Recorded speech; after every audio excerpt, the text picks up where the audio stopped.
আসসালামু আলাইকুম, কেমন আছেন সবাই?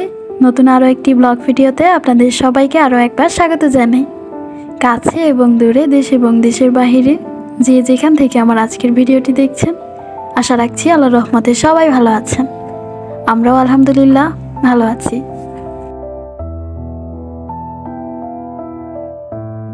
কয়েকদিন আগে যে মেলায় গিয়েছিলাম, তো ওই যে ওখান থেকে যে ওয়াল হ্যাঙ্গিংটা আনা হয়েছে, তো ওই আনার পর থেকে আর এটা টাঙানো হয়নি। তো আজ বের করে নিয়েছি। আজ এটা আমার যে খাটটা আছে ওটার এক পাশ দিয়ে টাঙিয়ে দেব। আমার কাছে কিন্তু এটা দেখতে ভীষণ ভালো লাগে। আর 3টা সূরা এই জায়গায় উল্লেখ করা আছে আরবিতে।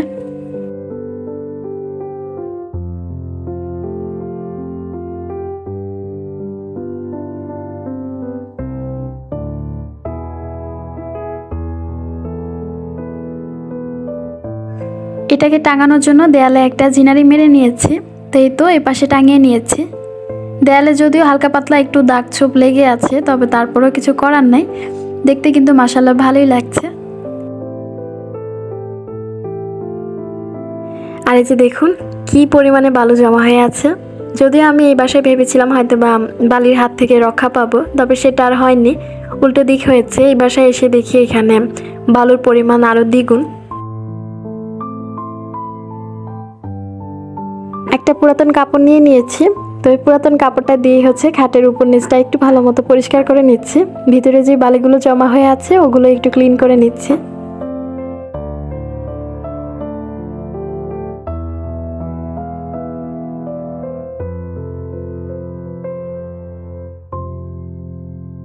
আর এই যে এই পাশে কিন্তু আমার ছোট্ট ডিস্টার্ব বাহিনী চলে এসেছে আমাকে ডিস্টার্ব করার জন্য।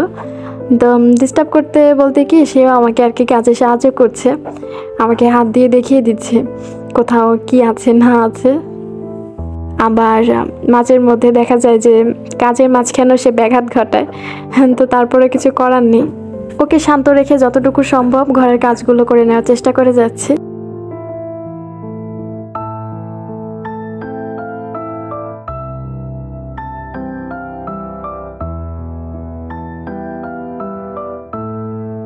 এই পাশে বিছানা চাদরটা বিছিয়ে নিয়েছি। তো এখন একটু ঝাড় দিয়ে নিচ্ছি।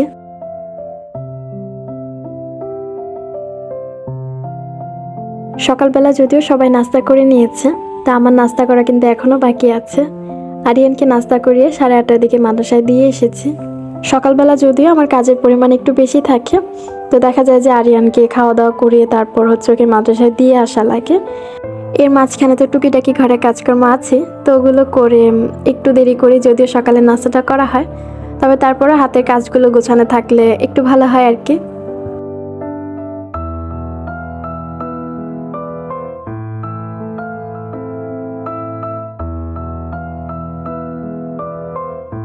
এই তো এই পাশে বিছানাটা গুছিয়ে নিয়েছি।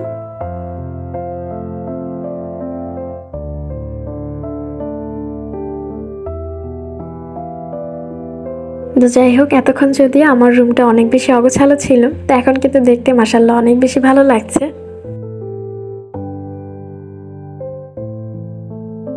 যতটুকু সম্ভব সবকিছু গুছিয়ে রাখার চেষ্টা করি, তবে তারপরে যেহেতু বাচ্চা আছে দেখা যায় যে খুব একটা লং টাইম নিয়ে সবকিছু গুছিয়ে রাখা যায় না।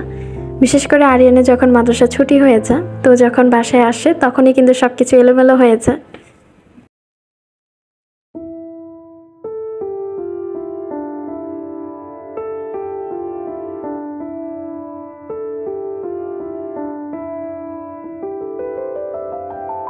আর এই যে বর্তমানে যে র্যাকসিনটা দেখছেন, এটা কিন্তু আমি সবসময় ফ্লোরে বিছিয়ে রাখি। আশা করি আপনারা নিচের দিকটা দেখে বুঝতে পাচ্ছেন কি পরিমাণে নোংরা হয়েছে। ওরা 2 ভাই বোন যখনই খাবার দাবার খায়, তো তখন দেখা যায় আমি এটার উপরেই খেতে দিই, যাতে করে আর ফ্লোরটা নোংরা না হয়। তো এই তো ওটার ভেতরে যে ময়লাগুলো ছিল ওগুলো কিন্তু আমি ঝেড়ে নিচে ফেলে দিয়েছি। আর এখন একটা ঝাড়ু দিয়ে ঝাড় দিয়ে নিচ্ছি।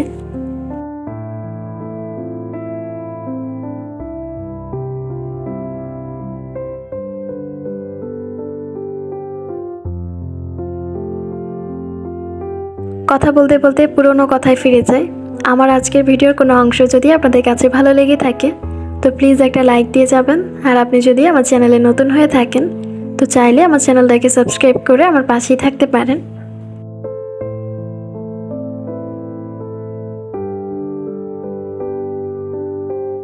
ফ্লোরটা বেশ ভালো মতো ঝাড় দিয়ে নিয়েছি, আর এটা কিন্তু আবার আমি ফ্লোরে বিছিয়ে দিচ্ছি যাতে করে আর ফ্লোরটা নোংরা না হয়।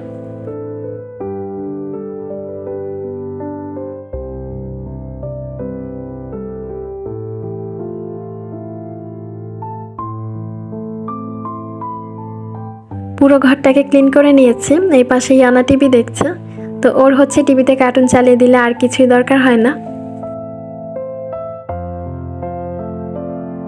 গতকালকে যে বাজারে গিয়েছিলাম, তো ওখান থেকে কিছু টুকটাক বাজার সদাই করে আনা হয়েছে, তো এগুলো কিন্তু এখনও তাদের নিজস্ব জায়গা অনুযায়ী রাখা হয়নি। তো চিন্তা করেছি এখন যেহেতু ফ্রি আছি, তো এই ফ্রি সময়টুকুর মধ্যে আমি এগুলোকে একটু গুছিয়ে রেখে দিই।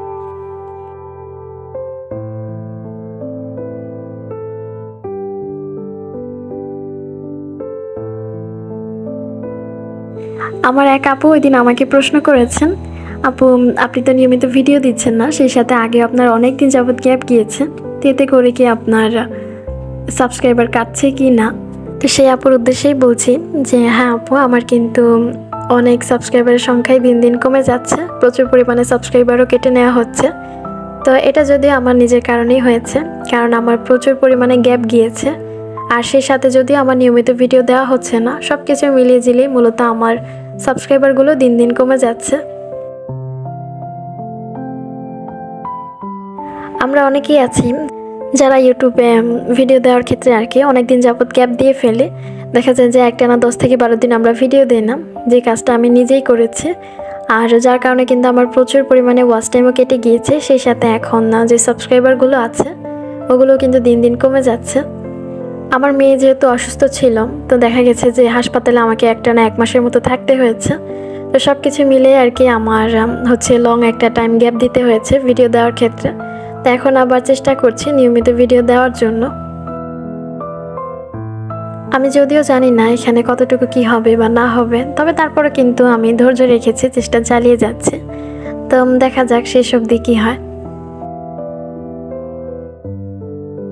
এই তো এই পাশে কিন্তু সবকিছু গুছিয়ে নিয়েছি।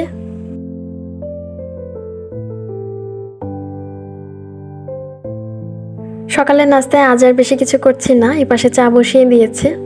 তো আজকে সকালের নাস্তাটা আমি চা আর বিস্কিট দিয়ে চালিয়ে নেব।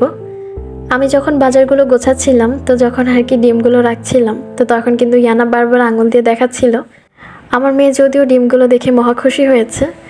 আমার মেয়ে ভেবেছে হয়তো বা এগুলো সিদ্ধ ডিম, কিন্তু আসলে তো তা না। তো যাই হোক, যে ওর হাত থেকে ডিমগুলো সরিয়ে নিয়েছি, তখন কিন্তু সে আবার মহা কান্না শুরু করে দিয়েছে। তো যাই হোক, এখন আপাতত কোলে নিয়ে কাজগুলো করতে হচ্ছে, কিছু করার নেই।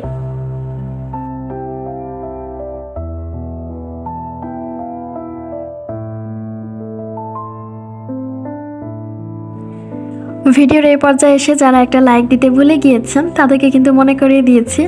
আশা রাখছি একটা লাইক দিয়ে যাবেন।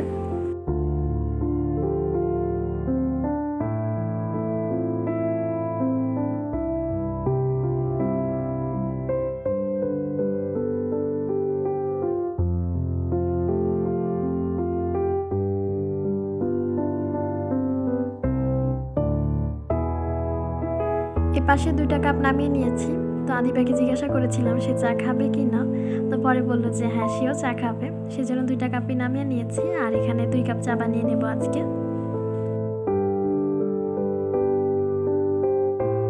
রং চা যদিও কেউ তেমন একটা পছন্দ করে না, আর আমার কাছে তেমন একটা ভালো লাগে না, সেজন্য আজ এখানে দুধ চাটাই বানিয়েছি।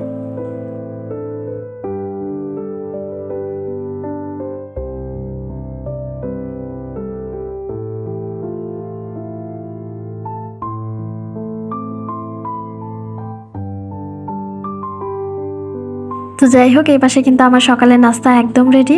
আজকের মতো এখানেই বিদায় নিচ্ছি। সবাই সুস্থ থাকবেন, ভালো থাকবেন। আল্লাহ হাফিজ।